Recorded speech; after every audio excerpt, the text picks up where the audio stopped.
Hi friends, ఇది తిరుపతి అండి. తిరుపతిలో అలిపిరి నుంచి కొండ మీదకి వెళ్ళే దారి.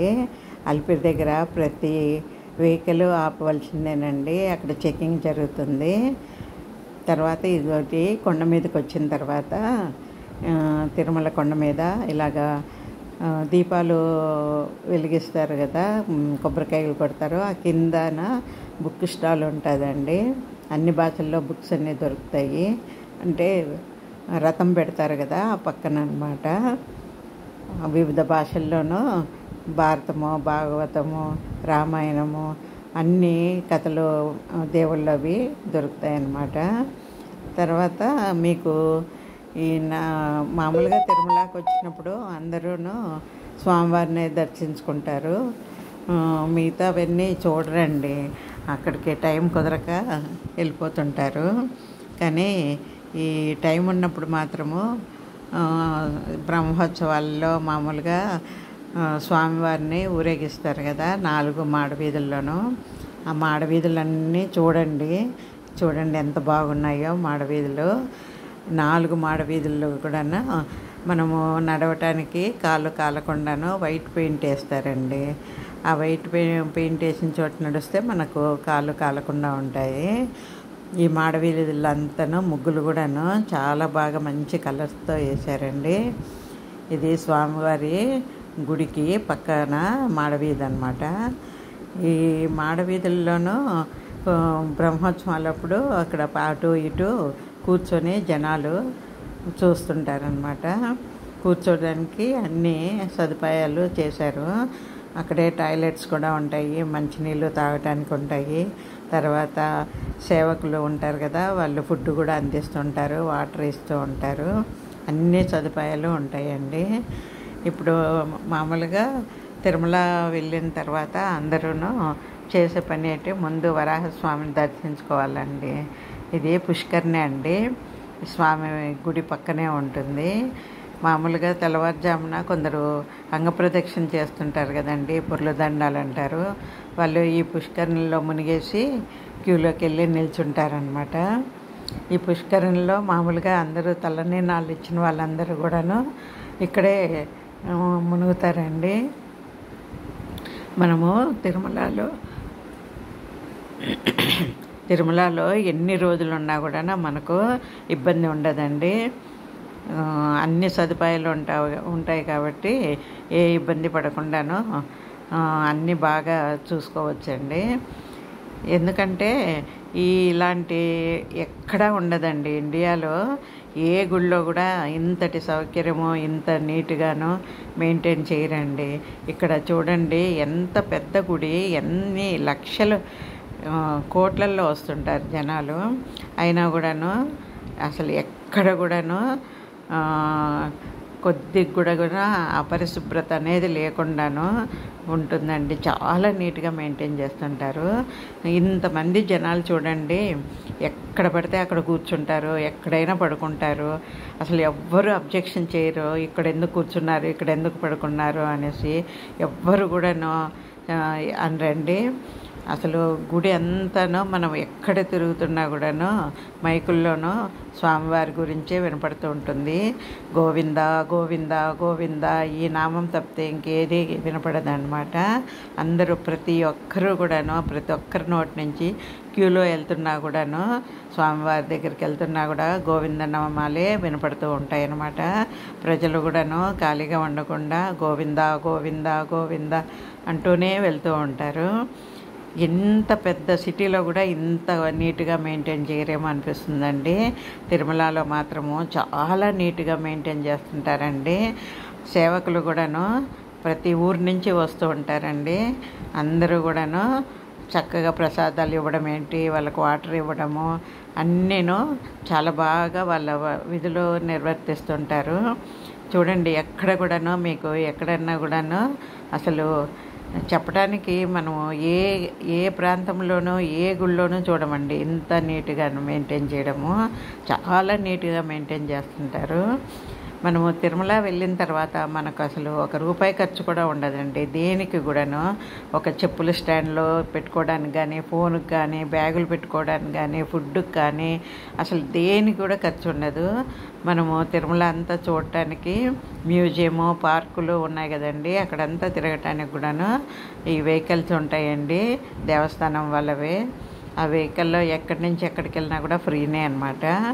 బస్ స్టాండ్ నుంచి దేవస్థానం వరకు ఫ్రీగానే తీసుకెళ్తారు. మనము టోకన్స్ ఉన్న వాళ్ళకి ఒక దగ్గర, టోకన్ లేని వాళ్ళకు, ఫ్రీగా వెళ్ళే వాళ్ళకి ఒక దగ్గర, ఇలాగ దారులు ఉంటాయి కదా, వాళ్ళు బస్సు వాళ్ళకే తెలుస్తాయండి, మనకు మాత్రం తెలియదు ఎక్కడ అనేది. ఎందుకంటే ఒక రూట్లో ఒకసారి వెళ్ళినప్పుడు ఒక రూట్లో వెళ్తాము, మళ్ళీ వెళ్ళినప్పుడు ఆ రూట్ ఉండదండి, వేరే రూట్లో పంపిస్తారనమాట. అంటే జనాలను బట్టి రూట్ కూడా మారుస్తూ ఉంటారు. ఆ రూట్ వేసిన ఇంజనీర్లు ఎవరో కానీ నిజంగా హ్యాట్సాప్ చెప్పచ్చండి. అసలు ఎన్ని దారులు ఉన్నాయోనండి దేవస్థానంలోకి వెళ్ళడానికి. క్యూలు చాలా పెద్ద పెద్ద క్యూలు ఉంటాయి కదా. అసలు ఇప్పుడు వెళ్ళినప్పుడు ఒక దారిలో వెళ్ళింటాం, మళ్ళీ వెళ్ళినప్పుడు ఇంకో క్యూలో వెళ్ళిపోతాం అనమాట. అలాగుంటుందండి. చాలా దారులు ఉన్నాయి దేవస్థానానికి వెళ్ళడానికి. మనం మామూలుగా 300 టికెట్లు, 500 టికెట్లు ఆన్లైన్లో తీసుకుంటారు కదా, వాళ్ళకు ఒక క్యూ ఉంటుందండి. ఫ్రీగా వెళ్ళే వాళ్ళకు ఒక క్యూ ఉంటుందండి. ఈ కింద తిరుపతిలోనూ శ్రీనివాసం, విష్ణువాసం ఇలాగ వీటిలోనూ టోకన్లు ఇస్తారండి. మనం ఆ టోకన్లు తీసుకుంటేనూ కరెక్ట్ టయానికి వెళ్ళిపోవచ్చు అనమాట, దర్శనం చేసుకొని రావచ్చు. అలా టోకన్లు లేని వాళ్ళు డైరెక్ట్గా బస్సులోనూ తిరుమల చేరుకొని అక్కడ క్యూలోనే టోకెన్ ఇస్తారు. అక్కడ తీసుకొని వెళ్ళే వాళ్ళకు కొద్దిగా లేట్ అవుతుందన్నమాట. ఆ టోకన్లో రాసింటారు 15 గంటలు, 20 గంటలు అలాగా. ఎన్ని గంటలైతే అన్ని గంటలు మరి ఉండవలసిందే అనమాట ఫ్రీగాను. అయితే ఖర్చు అయితే ఏమీ ఉండదులేండి. ఫుడ్ మాత్రము వాళ్ళే పెడుతుంటారు, వాటర్ ఇస్తుంటారు కాబట్టి ఏ ఇబ్బందులు ఉండవు. ఈ దారులు చూసారా ఎంత నీట్గా మెయింటైన్ చేస్తున్నారో. ఎక్కడ కూడాను చెత్త చెదారం ఏమీ లేకుండాను. అసలు పడుకున్న వాళ్ళకు కూడానండి ఎంత చక్కటి గాలి, దోమలు కూడా ఉండవు. 2 రోజులు 3 రోజులు ఉన్నా కూడాను అక్కడ ఏ ఇబ్బంది ఉండదండి. అన్నీ చూసుకుంటూ చుట్టుపక్కల బస్సులు ఉంటాయి కదా, వాటిలో వెళ్ళి మిగతా ఎక్కడెక్కడ టెంపుల్స్ ఉన్నవి అవన్నీ కూడా చూసుకోవచ్చు అన్నమాట. అవి మాత్రము ఆర్టీసీ బస్సులోనూ వెళ్తే వాళ్ళు చుట్టుపక్కల ఉన్నవన్నీ చూపిస్తారండి. వాటికి మాత్రం డబ్బు కట్టాలి ఆర్టీసీ బస్సు వాళ్ళకు. మిగతా ఇక్కడ దేవస్థానానికి సంబంధించినవన్నీను ఫ్రీగానే చూడొచ్చు. చూడండి ఎన్ని రకాల చెట్లు మెయింటైన్ చేస్తున్నారు, ఎంత నీట్గా ఉంటుందో అక్కడ. చెట్లు ఉన్నా కూడాను దోమలవి అయితే ఉండవండి, చాలా నీట్గా ఉంటుంది. ఇవి వరాహస్వామి గుడి ఎదురుగా ఉన్నవండి, రాధాకృష్ణ టెంపుల్. ఇక్కడేమో వెంగమాంబ అన్నసత్రం ఉంది కదా. ఈ వెంగమాంబ అన్నప్రసాదంలోనండి 3 పూట్ల పెడతారండి. మార్నింగ్ బ్రేక్ఫాస్ట్ ఉంటుంది, లంచ్ ఉంటుంది, డిన్నర్ ఉంటుంది. మనము క్యూలో ఉన్నప్పుడు మామూలుగా ఆ టయానికి పెడుతూ ఉంటారు. దర్శనమైన వాళ్ళు ఇక్కడికి వచ్చేసి భోంచేస్తుంటారు. ఇక్కడ కూడాను చాలా నీట్గా ఉంటుందండి. మన ఇంటికి ఒక 10 మంది వచ్చారంటే మన ఇల్లు అంత గందరగోళం అయిపోతుంది. కానీ ఇక్కడ మాత్రము 1000 మంది వచ్చి భోంచేస్తున్నా కూడాను చాలా నీట్గా మెయింటైన్ చేస్తుంటారండి. మనం వెళ్ళకముందే అరటాకేసి కూరను, పచ్చడిను, తర్వాత బెల్లం పాయసము అక్కడ వడ్డించి పెట్టేసి ఉంటారండి. మనం వెళ్ళిన తర్వాత అన్నం పెడతారు. అసలు మనము చూసి మనం తినేసి చేయగడుకోవడానికి వెళ్ళి వచ్చేలోగా మళ్ళీ నెక్స్ట్ బ్యాచ్ వాళ్ళకు వడ్డించి ఉంటారండి. ఇది చూడండి అన్నప్రసాదము ఎంత నీట్గా ఉందో, ఎక్కడ కూడా చెత్త లేదండి. ఇక్కడ కూడా దేవుడి ఫోటోలు పెట్టారు. ఇలాగ ముందే అరటాకులోనూ అన్నీ పెట్టేసి ఉంచుతారు. మనం రాగానే అన్నము, సాంబారు, రసము, మజ్జిగ అన్నీ చాలా టేస్ట్గా ఉంటాయండి. ఏవి ప్రసాదం కదా, వదిలిపెట్టకుండా తినడమే మంచిది. టేస్టీగా ఉంటాయిలేండి. అన్నం కూడాను బాగానే ఉంటుంది. ఇలాగా వడ్డించేశారు. మళ్ళీ మేము తిన్న తర్వాత చేయి కడుక్కోవడానికి వెళ్ళి వచ్చేసరికి చూడండి మళ్ళీ బ్యాచ్ వాళ్ళకు వడ్డించి పెట్టారు. అందరూ ఖాళీ అయిపోయిన తర్వాత నెక్స్ట్ బ్యాచ్ వాళ్ళను రాణిస్తారనమాట. ఎంత నీట్గా చూడండి, ఎంత నీట్గా మెయింటైన్ చేస్తున్నారు. స్పెషల్గా వడ కూడా పెట్టారండి, క్యాబేజీ కూర పెట్టారు, కొబ్బరి పచ్చడి మామూలేను. ప్రతి ఒక్కరికి కొబ్బరి పచ్చడి అయితే ఉంటుంది. మనం భోంచేసి రాగానే బయటికి రాగానే ఇలా షాపులు ఉంటాయండి. ఈ షాపుల్లో దొరకని వస్తువు అంటూ లేదండి. మామూలుగాను ఎక్కడైనా సరే దేవస్థానం దగ్గర ఉంటాయి కదా షాపులు, అలాగే కాకుండా ఇక్కడ చాలా వెరైటీస్ ఉంటాయండి. గాజులు, చిన్నపిల్లలు ఆడుకునే వస్తువులు, ఇత్తడి సామాను, మెడికల్, తర్వాత చిన్నపిల్లల బట్టలు, ఒకటి కాదండి అన్ని రకాలు ఉంటాయండి. మామూలుగా అందరూ అనుకుంటారు కదా దేవస్థానానికి వెళ్ళినప్పుడు, యాత్ర వెళ్ళినప్పుడు ఇరుగు పొరుగు వారికి, చుట్టాలు, బంధువులకి ఏదో ఒకటి తీసుకెళ్ళాలని. అలాగా ఇక్కడ పసుపు, కుంకుమ, గాజులు చాలామంది తీసుకెళ్తూ ఉంటారు. మనకి ఇష్టమేనండి, పిల్లలకి నచ్చినవి పిల్లలు తీసుకుంటారు.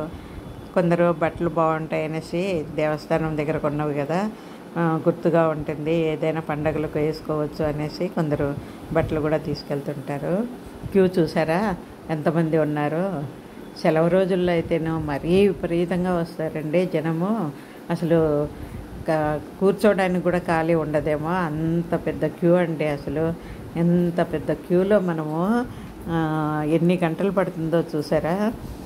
ఇక్కడ చాలామంది ఫోటోలు దిగుతుంటారండి. ఈ జనాలందరూ చూసారా ఎలాగా. ఇవి ఇప్పుడు ఫ్యాషన్ అయిపోయాయండి దండలు. అందరు గుమ్మాలకు, దేవుడి ఫోటోలకు అలాగా వేసుకుంటున్నారు కదా, ఎంత బాగున్నాయో చూసారా. ఈ పక్కనే ఇగోండి గుండు చేయించుకున్న వాళ్ళకు టోపీలు, తర్వాత మనకు ఇంటికి డెకరేషన్ ఐటమ్స్, అలాగ అన్ని రకాలు ఉన్నాయండి. మనము ఈ గుడి దగ్గర ఏవైనా తీసుకెళ్తేనండి గుర్తుగా బాగుంటాయండి. అందరూ అనుకుంటారు ఇక్కడ రేట్ ఎక్కువ ఉంటాయి అనుకుంటారండి. రేట్ ఎక్కువైనా మనకు నచ్చిన వస్తువు తీసుకోవడంలో తప్పులేదండి. ఏదైనా కూడాను దేవస్థానం దగ్గర తీసుకున్నవి గుర్తుగా బాగుంటాయి. పెద్ద రేట్లు ఏమీ ఎక్కువేమీ ఉండవండి, అన్ని చోట్ల ఒకలాగే ఉంటాయి అమ్మేవాళ్ళు. ఇది దేవస్థానం ఎదురుగా అండి కొబ్బరికాయలు కొడుతుంటారు కదా అక్కడ. ఇక్కడి నుంచి చూడండి శ్రీవారి గుడి ఎంత బాగా కనపడుతుందో. రెండు కళ్ళు చాలవండి. ఇక్కడికి తిరుమలకు వచ్చిన వాళ్ళు మళ్ళీ మళ్ళీ వస్తూ ఉంటారండి. ఎందుకో మరి దేవుడికి ఆకర్షణ శక్తి ఎక్కువ అంటారు. ఒకసారి వచ్చిన వాళ్ళు ఒకసారి చూసాం కదా మళ్ళీ ఎందుకులే అనుకోరు, అలాగ వస్తూనే ఉంటారు. కొందరు ప్రతి సంవత్సరం కూడా వస్తూనే ఉంటారండి. చూసినా కూడాను తడివి తీరంది తిరుమల అండి, అందరూ దర్శించాల్సిందే.